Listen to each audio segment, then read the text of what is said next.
This Pitch Breakfast video is brought to you by Spangler and Agins, attorneys for Charlotte's startup community. We were honored when the Washington Post referred to Harmony as the Uber of disasters. In the same way that you would use Uber to get from here to there, we hope that one day you would use Harmony if you don't even have a there to get to.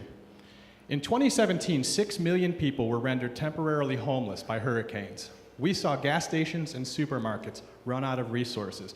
We witnessed entire families sleeping in parking lots and rest areas because hotels were charging absurd nightly rates. We saw all that and we thought there has to be a better solution, and I think we found it. So Harmony is a mobile app that allows people that are in safe locations to offer their extra space for a few days free of charge to anybody that's going through an emergency or an evacuation event. The app is free to use and it's free to download. Our plans for the app to monetize it include 3 key areas. First of all, we will be offering a group ID service that will allow an organization to connect its members instantly whenever there's an emergency event. Second, we also have in-app advertising that'll be targeted that will occur when events are going down. And third, we will be key for lead generation among insurance companies and other financial institutions as far as that goes. Our target market is the southeastern United States, and there's other people that deal in the home share and hospitality industry. Not only have we beaten them to this idea, but we're already executing it as the app is available. Yes, and so we are seeking $800,000 in seed funding today, along with connections and guidance. We believe that with proper support, we can scale this business quickly and unlock tremendous value. So we're here asking if you would join with us as partners in reaching that scale, unlocking that value, and perhaps even changing some lives. Thank you.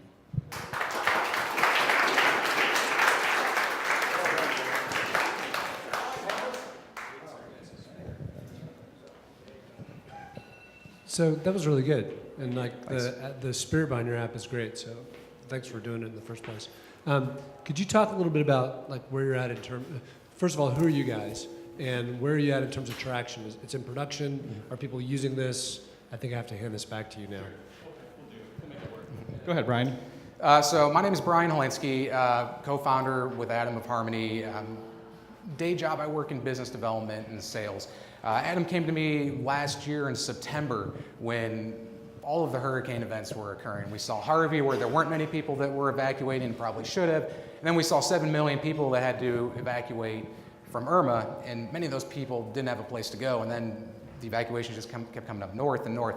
So Adam came to me one day and he's essentially saying, I'd really like to help somebody out. He's got a lot of history in philanthropy projects. He went and helped out with Katrina on 2 tours, I think. So in his heart, he really wanted to help a family that might need a place to go instead of having them sleep in a parking lot. So when he came to me, he's like, there's really no way that I can find and connect with a group or a person like that. So we bounced around all these ideas for a few months, and then in January, we actually decided to move forward, and we found a development partner and started the creation of Harmony.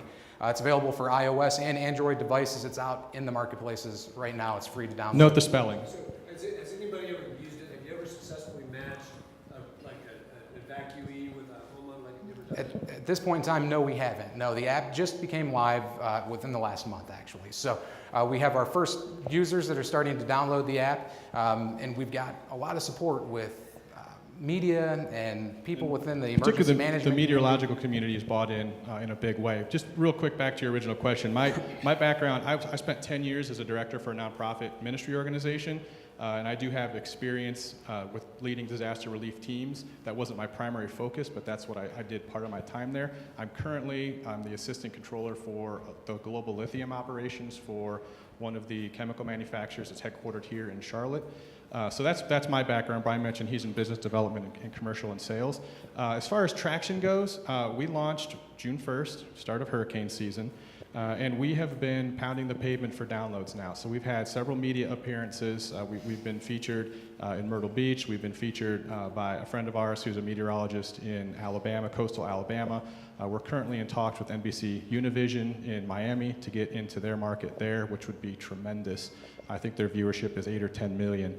So we're new to the user acquisition, and we are, that's the major portion of what we would use funding. So as Vic mentioned at the beginning, I've done this a bunch of times. I've probably, I don't know, maybe 15 or 20 times I've been here, right? And there's a thing that I've learned, which is when the entrepreneurs pitch, the audience has a reaction to them, all right? So I'm gonna do something. How many of y'all like what these guys are doing? Okay, right? That's really good, right? That's way better. Like normally when the audience hears what a company's doing, they don't know what they're doing. They don't understand it, or they don't like it, right? But that was really, like, people like what you guys are doing. I think there's a really important decision that you guys are gonna have to think about, which is, are you trying to do good, or are you trying to do well? Right? Because like trying to do good and do well at the same time, almost everybody who tries that fails. Right? It's sort of it's a great recipe for like really failing on both. And there was like, you're an awesome presenter, and I love the little like intro and everything. And the place where I kind of was like struck a little bit was when you started to talk about revenue. I totally didn't expect revenue, right? And like, is this a business or is this a charity? No, Yeah, it's a business, and we can explain the monetization. So the first so people ask us that question: how do you plan to make money? And the easiest way to explain it is to have everybody in the room envision a map of the United States in your head. And for right now, we are headquartered and located and focused on the southeastern United States, obviously, because year in and year out, the Southeast doesn't know what it's going to get weather-wise, and sometimes it gets real, the way it did last year. So picture a map of the United States, and at the fundamental foundation of our revenue model, picture thousands of little house icons that dot that map throughout the Southeast. That is a map that represents thousands of people who have a spare bedroom or a spare couch or a guest house or a vacation home, something that they don't use all the time. Those people are good-hearted people, and they're there to say, hey, if anything ever happens, I've got a place for you. I will help you out. So that is the bedrock of our business, is that user base. Now, on top of that user base, picture that some of those house icons have a corporate logo next to it. And I'm going to use, just imagine a large building supplies company that's headquartered here in Charlotte, up in Mooresville, and that has thousands of employees throughout that same region. And every year, a portion of those employees are going to be dislocated, they're going to miss work, they're going to be put out financially, it's going to have a cost to that organization. That organization can pay a small fee within our network to link those employees together so that if something happens, they have ready-made places and ready-made access to get to immediately. They don't have to stop, they don't have to think, they don't have to worry about where they're going.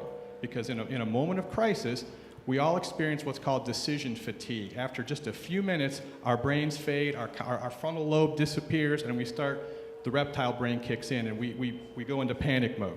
So in this instance, those corporations will be able to provide their employees with a standard health and safety feature that allows through our network for their employees to be connected. So that's the first layer of monetization. The second layer of monetization occurs when people are moving en masse. So last year we saw 6 million people coming north. Where are they going to go? Who knows? Everything within a mile of the freeway ran out of supplies. Gas ran out, food ran out, hotels were $500 plus a night. If we can disperse that somewhat, suddenly those resources become less scarce in a concentrated area. But along the way, we have companies that want to provide.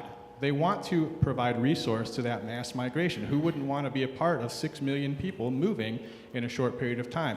And so we can offer through our platform live updates for a traveler to say, hey, there's a national restaurant chain that hasn't run out of food and they're providing free kids meals today because they want to help out and they want our business. Those two things are not mutually exclusive.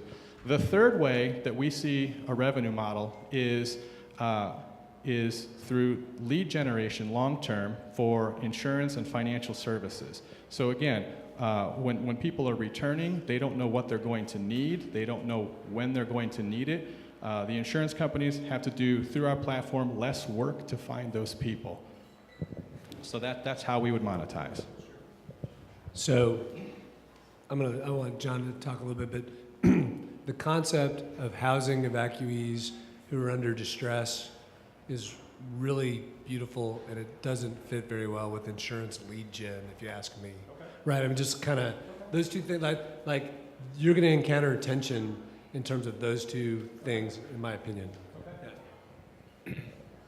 So I agree with Chris. I think you generally did a really good job with the pitch. I mean, you definitely got my attention and made me want to learn more about exactly what you're doing, which is the whole point. I mean, you covered, I think the only thing you maybe could have squeezed in, because you were just under, is just a little bit about yourselves, which Chris asked about, but you did a good job with the problem and the solution, and you asked at the end, which some people forget to do. You actually said, hey, we're trying to raise $800,000. I think, so a couple things.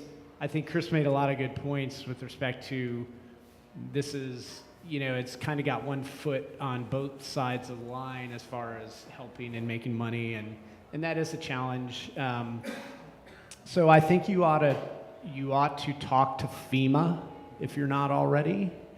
I think you ought to look for some grant opportunities, because this probably does have the chance of actually getting some grant money from an agency like FEMA, because you are directly serving the same population that they spend a ton of money. And I had a software company that FEMA spent a lot of money with to help manage these populations. I think one challenge you have, and it sounds like you're probably thinking about it and on top of it, right? For any app company now, there's so much noise in the app market. The number one challenge is, how do people even know my app exists, and how do I get them to bother to put it on their phone? And one challenge I see is yours is an app that you're going to need, if you need it, hopefully once every 20 years.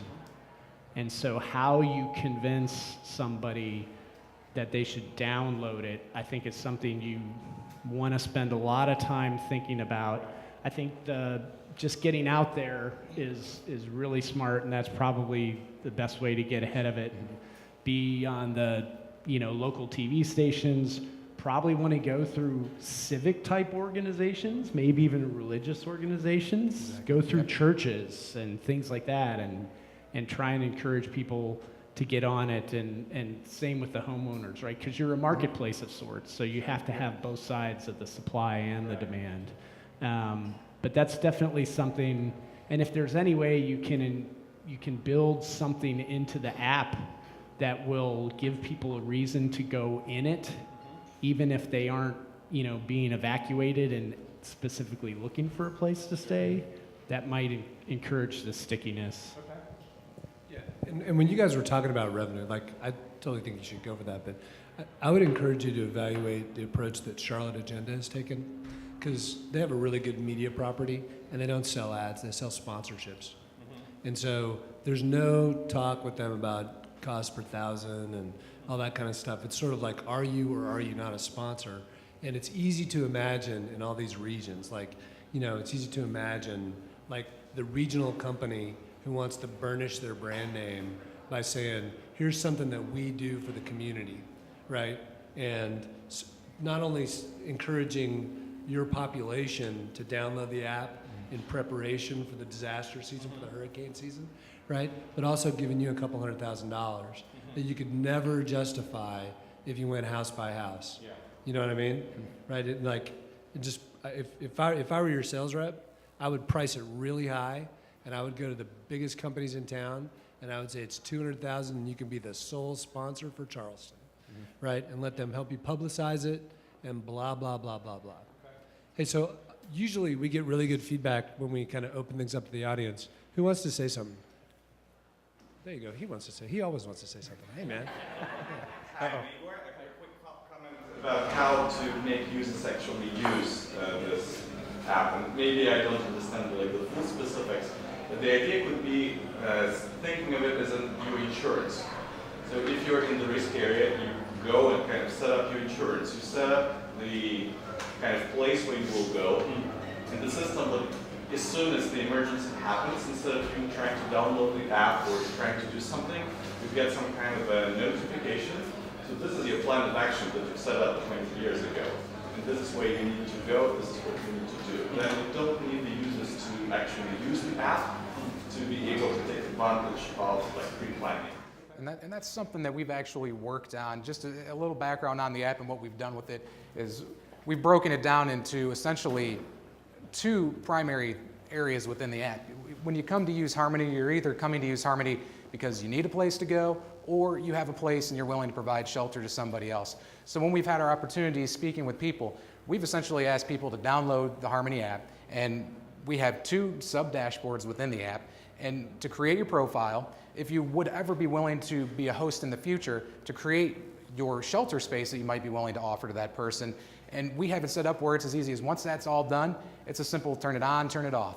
And we also do have the notifications that will get pinged to people within your region, so then you would know if I need shelter and I turn my button on, you would get a notification that says, Brian's looking for a place to go.